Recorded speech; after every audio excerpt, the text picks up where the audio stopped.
Hey, live on Pet Soundbytes Unplugged podcast, keeping new music alive.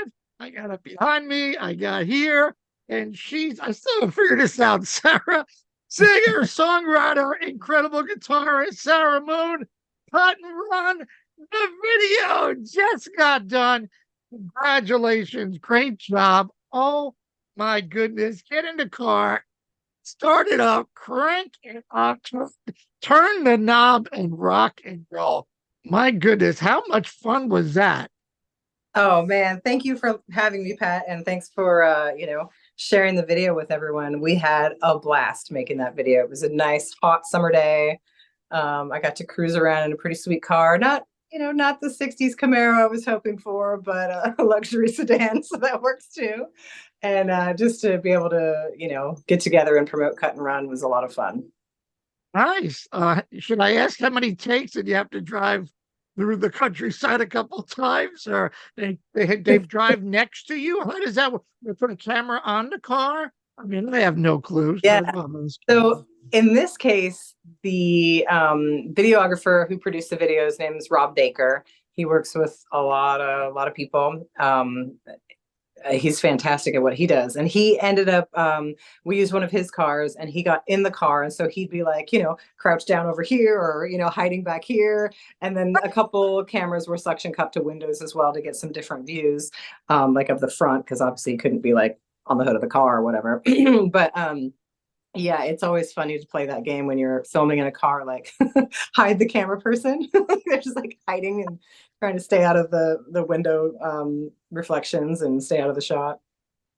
Cool. And everybody playing in the studio, cranking it up, having a great time.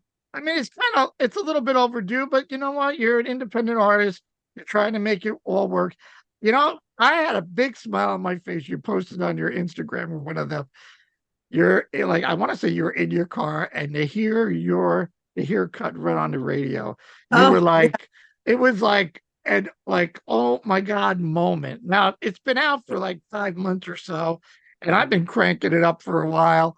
But to thanks. see your reaction to like this is really happening, like even 5 or 6 months after the release, that you were really able to like appreciate it, and it hits you like bang, like emotionally, like holy shit, excuse my language, Yeah. this is really, it's on the real, this is the real deal. Yeah, that was an overwhelming moment for sure. And I felt a little cheesy posting about it, but I was just like, I have to share, like, this lifelong dream of mine is like has just come to fruition. And I'm like randomly in the car, like I was in my gym clothes, like no makeup, just like, all early in the morning. I don't think it was even light out yet. And that same thing happened. I cranked up the radio and I was like, wait a minute, this is familiar. And it took me like, like a second to be like, this is me. Holy shit. Like, wow, okay, it's really happening. Was that the first time that you like turned on the radio and there it was, or have you Yeah. heard it before? I've heard it, but I knew it was coming before, different, mostly online stuff. And this was straight up local radio. It was 99.1, which is Portland Radio Project, which is like an independent, you know, um, very local radio station here. And then since then, I've been able to hear it on a couple other stations a few times now. And I'm like, okay, it's really happening. For you, yeah, I was like, I watched it a few times and I said, she wasn't expecting this. And don't No. feel bad because everybody does it. I mean, everybody does it. When you least expect it, you see a video of them, especially on Instagram, and they go, oh my, they go like, we're rocking it. We're on. This is great. Thank Yeah. you, thank you, thank you. It's like, it's a pinch myself moment. Like you said, you work so hard, and here you are that some, stations are actually loving it, playing it, looking for feedback, and you're gaining more and more exposure. So yeah, I'm like, wow. Like I said, I watched it a few times, and I said, she's like, like it caught you totally by surprise. But yeah, that's a moment you will never forget, right? For sure. Yeah.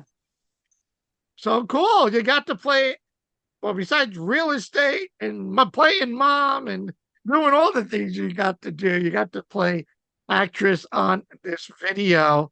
Are you happy? I mean, are you overwhelmed that like we did it and you're really satisfied with the outcome and looking forward to maybe doing a few more?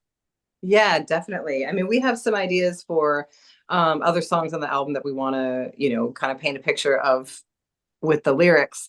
Cut and Run seemed like the logical place to start, being the title track, and just I really just wanted to do the driving. I wanted to have that feel, and the concept of the album was a driving album. I wanted it to be a good album to listen to while road tripping, or just cruising around in your muscle car on the back roads, or whatever you like to do. And so I do have some ideas brainstorming for other songs. It just boils down to time and budget and everything like that. But it feels good to get a video out at this point. Like you said, it's been a few months, and as an independent artist, you're always just kind of promoting yourself and funding yourself. But yeah, overall, I'm pretty pleased with how it turned out. We made some concessions because of time and everything else, but I'm pretty thrilled with how it turned out. Well, it looks excellent, and I encourage everybody to go right now to Sarah Moon Music, her YouTube channel. It's all about the numbers. It's all about the algorithms, and share it, like it, hit the like button, hit the subscribe button. It all means so much. You have no idea. You hear me talk enough about it, and let the world know about it. If you don't have it, it is such a rocking 70s blues. It is a driving CD from the top. I mean, you really have to open up with Cut Run. The minute you hit those vocals, like we laughed, we were talking about Ann Wilson and your powerhouse vocals, and it just takes you off. And there's no, I mean, you can listen to the whole CD, the whole album record, and go, wow, this is pretty cool. How important, Sarah? I don't know if I asked you before, how important is it to throw in a ballad, to just slow it down just a notch, to show a little different side of you as an artist, as a songwriter? Yeah, I mean, ballads are my bread and butter. I think if you know left to my own, I'm more on the Adele tip of the like slow sad ballads, but the point of this album was to do something different. My first album is full of pretty slow emotional ballads, and so I was like, let's rock. Let's get people on the dance floor, let's do it. But you also need that palate cleanser. You need something to kind of just bring it on home, and I think that ballads are crucial. I think it's important to have at least one on the album. If I recall correctly, I mean, mom and dad in the production business, staging. You're out there with them. You're in a choir. You were a Mhm. violinist. You started with the folk and maybe Americana. I want to say Mhm. "Good Girls Sleep Alone." I remember Yes. tracking you back from the beginning and going to where you are today. Again, I remember the duet with Jeff. Like, Yeah. wow, it's like holy crap. Any other ideas? Any chances of doing another one with Mr.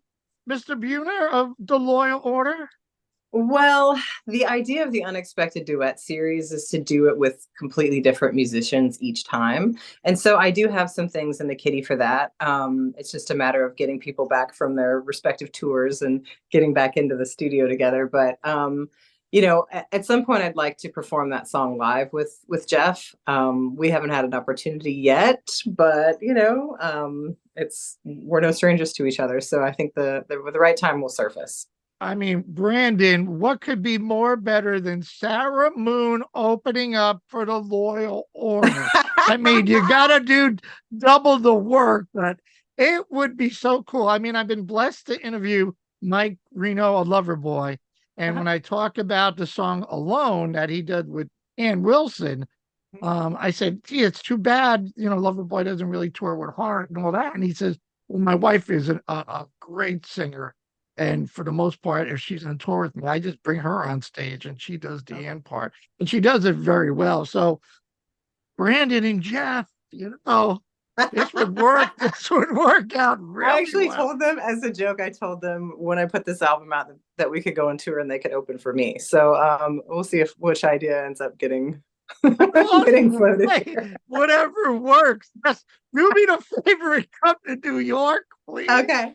I Yeah, mean, I absolutely. got to We'd love check my to. Delta miles. I mean, maybe I can get out to I've never been to the North Pacific, the Northwest up that Pacific way. North. Yeah, you'd love it out here. It's green. It's green all the time. It's beautiful. Cool, cool. Yeah. Did I see you do a show Yeah. not too long ago and being Yeah, we had a able to show. play the tracks? We had a show, I think it was a week ago now. Yeah, we've had a handful of shows. I'm playing quarterly in a few different spots out here. And, we did some summer, festival kind of stuff. But yeah, we're playing the Cut and Run album in its entirety. And I have a little bit of a revolving cast of musicians. About half of them are also in the Loyal Order, so it gets to be pretty funny. Again, why it would be easy to tour together, I suppose. But I have a few different bassists. Jeff even played bass for me at one point, just for a fill-in show, and a couple really amazing. They're singing backup, but harmony vocalists, and it's just been the trying to put it into words, just the amount of support for the music has been really great. And our last You, show really killed it. We were playing with a AC/DC tribute band, a local one called Shoot to Thrill. And since the album was really heavily influenced by Deep Purple, AC/DC, Aerosmith, with a little bit of like that Alanis vibe thrown in, it was a good pairing. So we had just a hard rock show, and the audience was like, "Yeah, this makes sense." So it was a killer night. for you, just to be able to sing and make these songs come alive, these are your babies, and to Mm-hmm. finally say, okay, look at Brandon and go, okay, we did it. It had to feel really good. Yeah, definitely. And it's fun because as you're tracking, we played stuff as the live studio band to track it and then rehearse it before getting into the studio, but we didn't have all the parts, right? So we had to hire another guitarist. So we have Tim Deck on guitar. And he's able to help us bring to fruition like the full sound, because when it's just Brandon and I, we can only play two of the parts, and some of the songs have three or more guitar parts on them. So yeah, it's cool. Like when you stop and go, wow, we've only performed this song ever a handful of times at this point. It's still so fresh. Yeah, no, I mean it's out there. It's been out there for a while, so you would hope that folks go out if they haven't, go to wherever your streaming platform is and go and check it out and buy it. So when she does come to your town, you know the words and you can sing it back, because I'm sure there's no better feeling to hear the audience like, singing the chorus lines back to you, going, "Holy Yes. See crap, people man!" dancing to your music. You're like, yes, I got butts out of seats. Look at that. Everybody's jamming. It's cool. Cool. And for the folks that don't know, Sarah, this isn't her first rodeo. She got this other gig called she plays a tribute band in a hard band, and she does the Nancy side of things, and she's an incredible guitarist. And you're still doing that a little bit here and there, right? Yeah, yeah, that band's based out of Vancouver, BC. We're called Barracuda, and we're the essential tribute to the band Heart. And members of Heart actually do come play and have given the thumbs up on the band. So I guess we're as legit as you can get being a tribute band. And yeah, it's a ton of fun. But most of my gigs are in Canada with them. Good for you. And it's got to help you with the skill set, right? Of, you're not doing it all the time, but you could always come back and play your own stuff, but it just keeps you fresh. It's not complacent, right? As a musician. Oh yeah, it's great. And it's such different music, even though people do compare me to Anne vocally. It's just a lot of fun to have the diversity in the music. Exciting day for Sarah Moon. The Woo! video is out, Cut and Run. My goodness, I am so happy for you. I can't get the smile off my face. Um, Man, tomorrow, Thanksgiving, are you got everybody from the band and the Loyal Order coming over? What's the plan? No, no, no. We're keeping it a little less rock Get and roll. Brandon with a drumstick, I mean, from the turkey? Maybe, yeah, maybe next year. That'd be a good plan, actually. Well, I hope you and your family have a blessed and grateful Thanksgiving. I'm blessed to know you, Sarah. I'm blessed and grateful to be able to promote and help you out and get you to drive that. Well, hopefully a 68 Camaro, maybe the next Yeah. time, all the way to the top of the hill of Portland or Oregon or Seattle or wherever you need to go, and keep this album running well. It's a driving, rocking 70s, as she mentioned. Great album. And all I can tell you is crank it up, right? Thank you so much, Pat. Happy holidays to you. Love you. Keep doing what you're doing, and we'll keep rocking you as much as we can, Sarah. All right. Thanks.